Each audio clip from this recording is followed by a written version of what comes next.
Bem-vindo aqui para mais um vídeo sobre análise de papéis. Vamos analisar o Banco do Estado do Rio Grande do Sul, que no dia de ontem fez a divulgação dos seus resultados para o quarto trimestre de 2022 e hoje, dia 16 de fevereiro de 2023, tivemos a oportunidade de acompanhar a teleconferência de resultados. E vamos ver o que o banco apresentou, de modo que nós podemos observar, já de antemão, uma queda no seu lucro líquido.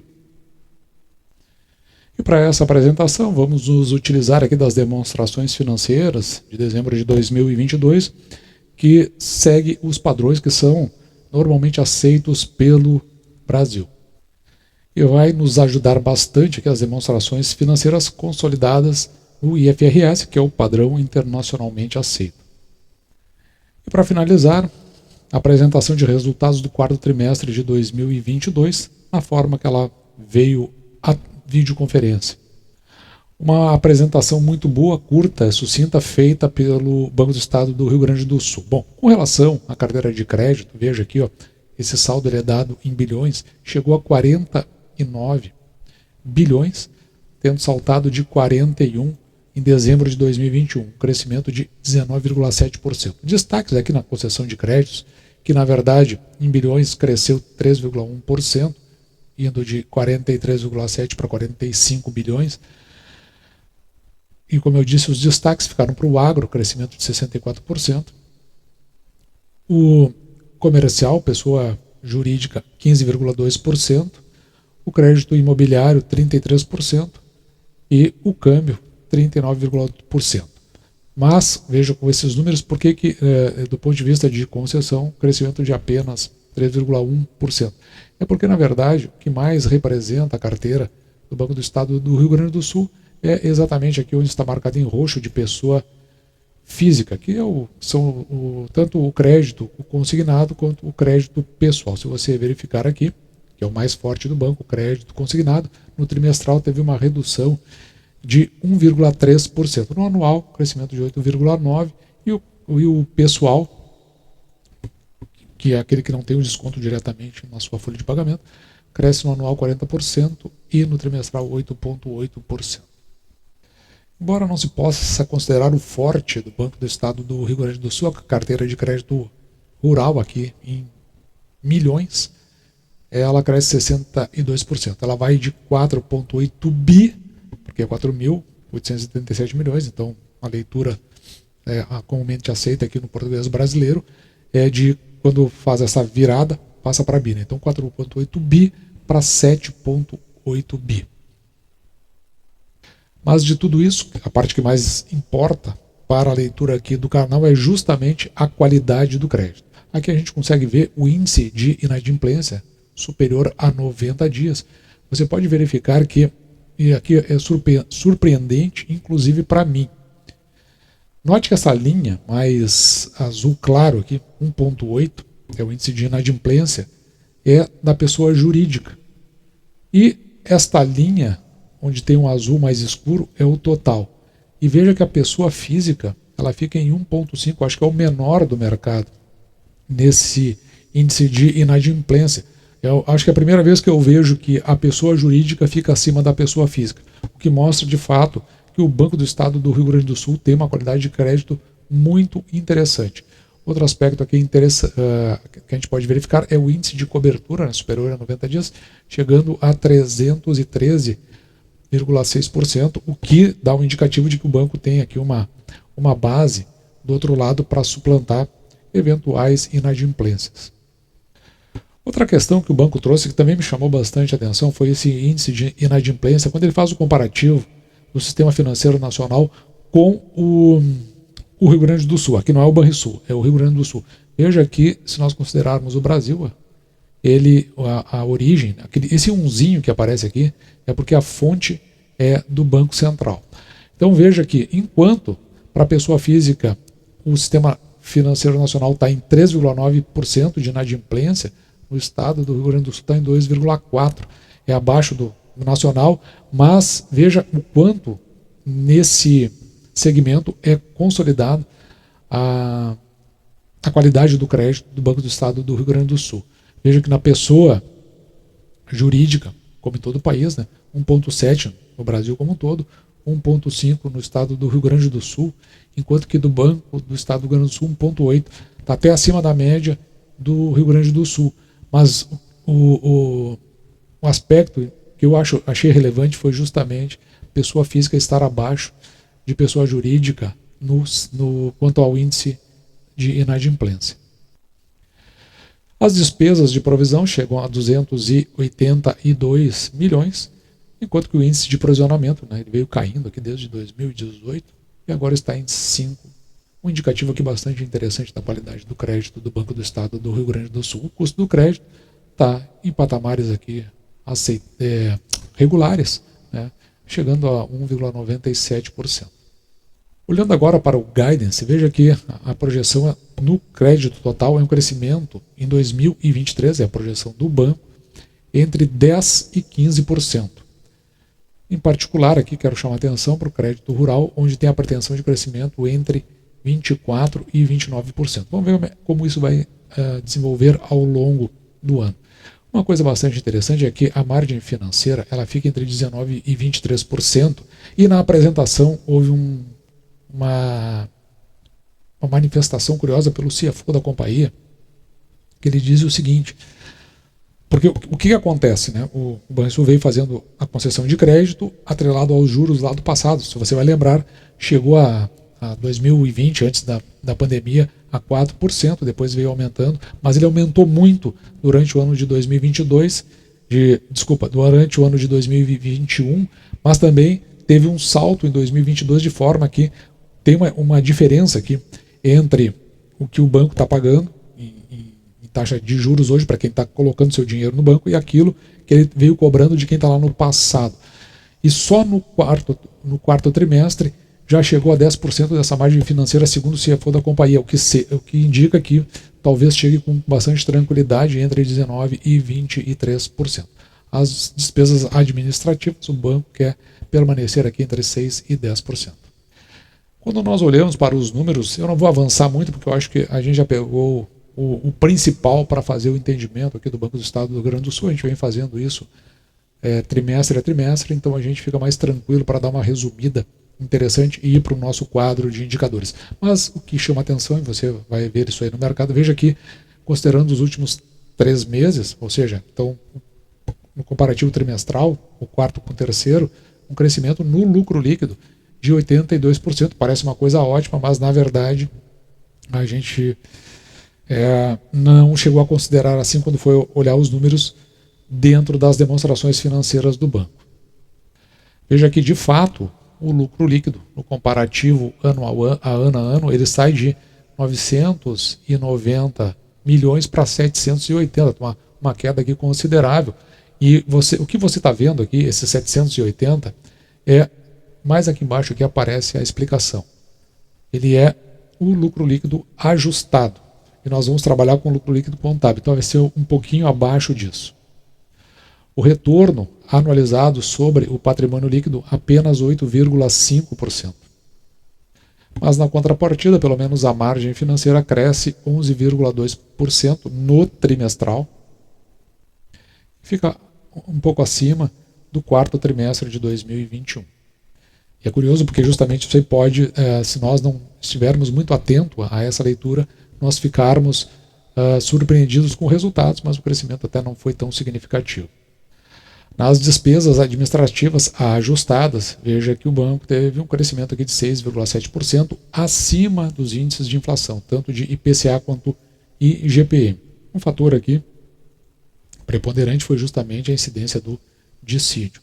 Se nós olharmos mais aqui à direita, deixa marcado, na relação 2021-2022, você pode notar que as despesas de pessoal, que é esse azul mais escuro, cresceram 6,8% no total. As despesas com correspondentes bancários crescem 10,6%. E as outras despesas administrativas 5,9%. E na composição desses três, nós temos aqui então um crescimento de 6,7% no ano. Na variação do índice de capital nível 1, vai fazer a composição do índice Basileia, 14,76, quando antes era 13,81 em setembro de 2022. Aqui está no comparativo trimestral. Note que o índice Basileia realmente está muito confortável, 17,57%, acho que é um dos mais altos que nós vimos. Então ele é feito aqui pelo Tier número 1, 14,76, que é este capital nível 1, e o Tier número 2, capital nível 2, mais aqueles 2,81%. E foi exatamente dessa parte do índice de Basileia que nós tiramos a primeira informação importante, significativa, da apresentação de resultados. O índice de Basileia total fechou o ano a 17,57%, bem como o capital nível 1 fechou a 14,76%. Níveis bastante confortáveis. Com esses índices de Basileia, nos sentimos bastante confiantes em continuar no crescimento do banco, não vemos necessidades de curto prazo, podendo então, inclusive, manter o payout praticado até o momento. Ou seja, a primeira informação significativa que nós colhemos foi exatamente isso, a manutenção do payout para o exercício de 2023.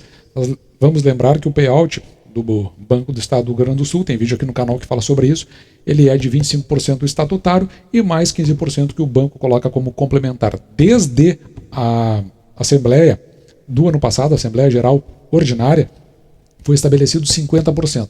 Então, o que o presidente do banco está dizendo é exatamente isso. Será mantido o payout, ou seja, a gente já começa a gerar uma primeira expectativa para os nossos proventos para o exercício de 2023. Vamos seguir adiante aqui o que o banco tem a dizer agora quando perguntado sobre dividendos. Bom dia, parabéns pelos resultados. Qual seria o payout que vocês estão planejando para 2023? Gostaria de saber se a política de dividendos irá continuar para 2023. Gostaria de perguntar sobre o anúncio de dividendos e se seria possível seguir a prática do Banco do Brasil, que anunciou a agenda de pagamentos do ano. Muito obrigada.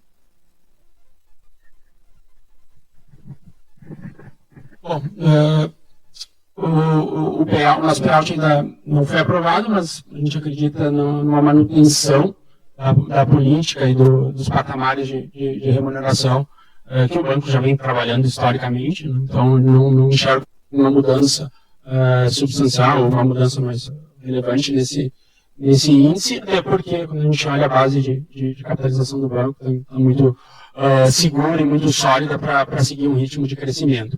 Sobre a questão de um calendário de pagamento, levaremos a deliberação ao longo das próximas semanas para poder já deixar um calendário definido e o mercado ter conhecimento das datas e da agenda prévia de distribuição de proventos ao longo do ano.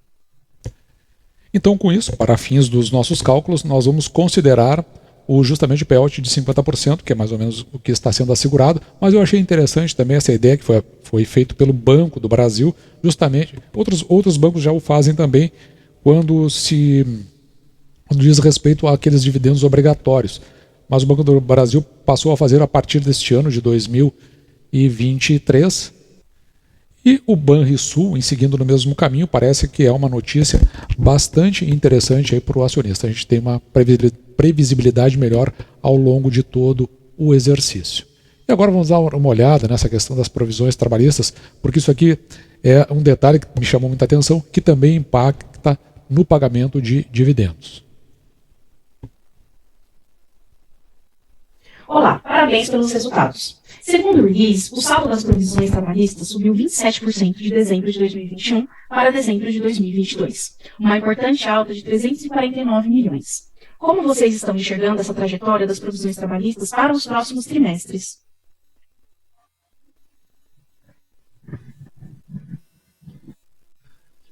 Nós concluímos no ano de 2022 toda a precificação estimativa das provisões trabalhistas relativas a causas com perdas prováveis de ações coletivas.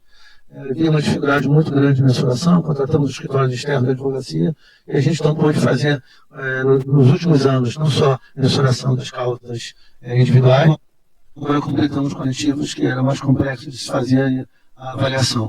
Então nós esperamos que a partir de 2023 nós não tenhamos mais o impacto das magnitudes que nós tivemos e sim uma volta à normalidade. E esse é um aspecto que se você como acionista, eu até recomendo que você veja até o final essa declaração, mas acontece o seguinte, havia um passivo trabalhista, se eu não me engano, desde 2019, porque com a mudança da Previdência, muitos funcionários eles acabaram se aposentando, depois entraram com os recursos, e outros que já eram também funcionários do banco também entraram com ações trabalhistas. Isso aí ficou acumulado até o exercício passado, quando o banco então assim, vamos rever tudo isso, em especial aquelas que têm o caráter coletivo, que eram os mais difíceis. Imagina, um monte de gente, e no caso de uma possibilidade de perda, que é isso que ele está dizendo, bom, agora tu precisa fazer a outra parte aqui, que é provisionar. Então já foi provisionado. Qual é o próximo passo, que é o que você vai encontrar no final dessa resposta, é o seguinte: bom, agora que eu já sei que eu vou pagar, agora que eu já tenho provisionamento, entra agora a questão do debate, o quanto se ameniza nesse pagamento, que é justamente a negociação que se faz entre partes para fazer uma redução aí dos pagamentos a serem feitos. Então, bastante interessante, porque isso vai impactar no lucro líquido do banco. E isso é mais um detalhe que nos chamou a atenção, porque a gente consegue fazer uma estimativa mais consistente em relação ao que o banco pode ter em termos de resultados para o final de 2023, conforme eu vou mostrar a seguir.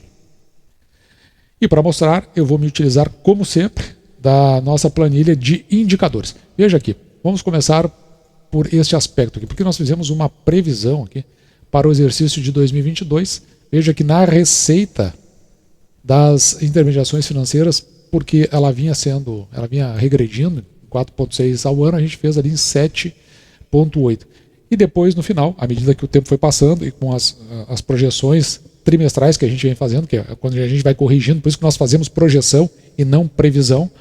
Veja que a nossa projeção chegou a 12,4 ao ano. Nós tínhamos no lucro líquido a possibilidade aqui de 9 milhões, que mais ou menos ele está compatível com o que aconteceu no exercício de 2022. Aí entra aquele aspecto da revisão trabalhista, daquelas ações. Então, foi necessário esse provisionamento, além do que, na parte do crédito, que foi um aspecto que eu já mencionei aqui no canal, justamente por aquele descompasso, a subida muito rápida da taxa Selic, ou seja, agora o banco está pagando para quem deixa o seu dinheiro no banco, muito mais às vezes do que está recebendo pelo empréstimo que ele fez. Então tudo isso fez o achatamento, de modo que a nossa projeção para o lucro líquido acabou aqui nesses 711 milhões. Agora a gente pode ver, mais aqui embaixo, o que aconteceu de fato, como terminou o exercício de 2022. E o que nós podemos esperar para o exercício de 2023. Então, note que lá no final das contas, as receitas das intermediações financeiras passaram a quase 13 milhões. Então, ficou um pouco aqui acima da nossa projeção. Na verdade, até bastante acima, quase 500 milhões. Mas, se isso aí aconteceu, por que não refletiu no lucro líquido, que ficou aqui nos 714 milhões? Esse aqui é o lucro líquido, o contábil e não o ajustado, que foi feito na apresentação. Mesmo assim, ficou melhor ainda do que nós tínhamos projetado. Então, foi pelos dois fatores que nós consideramos, porque não é razoável que se suba a receita nesses patamares, e veja aqui, e o lucro líquido ele cai. É evidente que houve um fator aí que levou a isso. Por isso, a gente pode até ter uma expectativa bastante positiva para o lucro líquido ao final do exercício de 2023. E falando em 2023, veja que a nossa projeção sai de 12,9, quase 13, para 14, em termos de receita das intermediações financeiras. Em termos de lucro líquido, seremos mais conservadores. Vamos ficar aqui saltando de 714 milhões para 772, com esse crescimento que nós estabelecemos aqui, que foi da própria receita, que em média, ao ano desde 2018, veio crescendo em torno de 8%. Então, a gente fica conservador em termos de lucro líquido. Com esse lucro líquido, e considerando o payout da companhia, que vai ficar fixo aqui nos 50%, nos é permitido estimar o pagamento de proventos aqui de 94 centavos. Então vamos começar com essa projeção. No momento em que esse vídeo estava sendo feito, veja que a ação ela estava a R$ 9,99. Com esse dividendo que nós estimamos aqui, nós podemos estabelecer um payout um dividend yield de 9,46%. Houve quem estimasse aí perto dos 10%, então 9,46% é o que nós vamos estimar. Lembrando que nós sempre temos uma medida mais conservadora.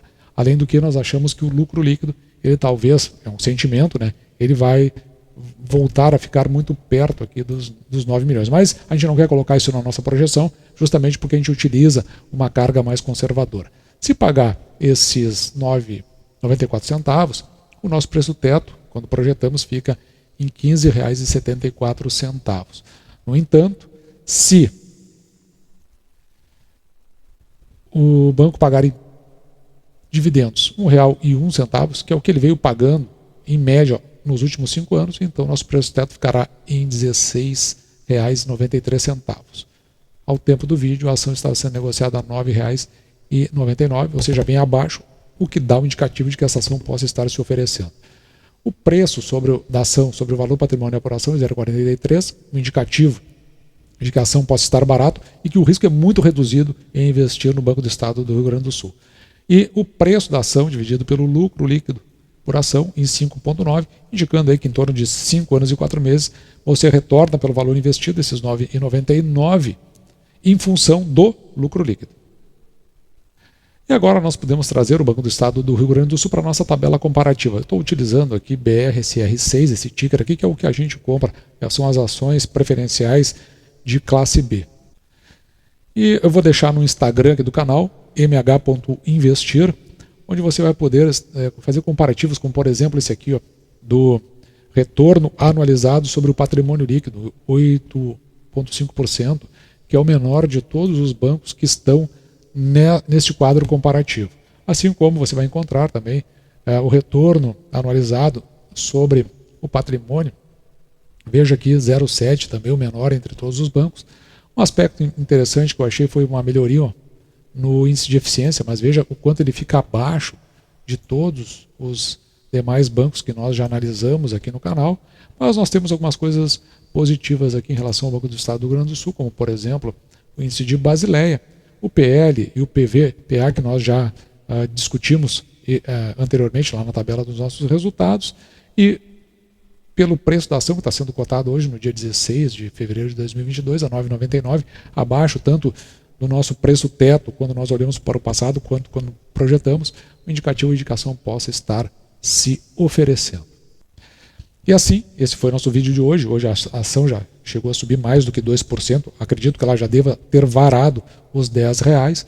De qualquer forma, é um entendimento nosso que, de alguma maneira, tem uma administração interessante aí no banco. A gente entende alguns problemas aí que aconteceram, principalmente refletiram no índice de eficiência e outros indicadores, mas parece que a gente pode encontrar uma perspectiva muito positiva para o Banco do Estado do Rio Grande do Sul em 2023. Assim, esse foi o vídeo de hoje, um vídeo longo, espero você tenha gostado. Vou ficando por aqui, me despedindo de você e deixando, como sempre, o meu grande abraço.